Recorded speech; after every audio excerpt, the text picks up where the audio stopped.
Hi everybody, in this video I'll be showing you the procedure to connect Pinterest with other apps.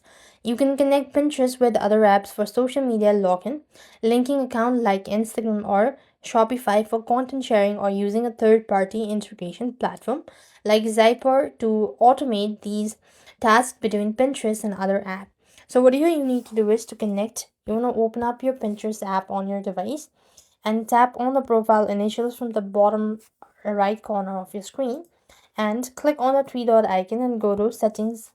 When you go to settings, you want to select security, and you just want to make sure to go ahead and add in. So here you should be able to find this security section. Here it is.